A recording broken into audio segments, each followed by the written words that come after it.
नमस्कार दर्शक बंधु काली ठारू 2 दिन स्कूल छुट्टी नहीं घोषणा आसी तो चलतु जाना राज्य सरकार काली ठारू 2 दिन स्कूल छुट्टी क्यों रिजन देती डिटेल सहित जानी आम यही वीडियो माध्यम तो चलतु आउ डे नक वीडियो को स्टार्ट करने पूर्व मुझे कही रखी कि जदि आपने आम चैनल टी नुआ आसछंती निश्चिंत भाव में यही चैनल टी गोटे लाइक गोटे शेयर गोटे सब्सक्राइब करने को भूलिए ना। तो आपण मैंने तो निश्चिंत भाव जानते कि राज्य सरकार स्कूल प्रति बहुत सारा भल भल सुविधा नहीं आसमती आप जानते कि प्रत्येक पिला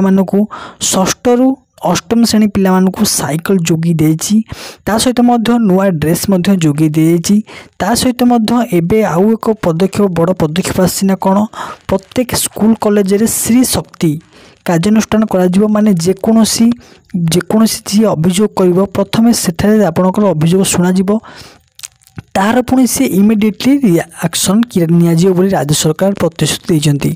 आउ एक बड़ खबर ना आहरी एबे 2 दिन स्कूल छुट्टी रह कौन ना राज्य सरकार कहते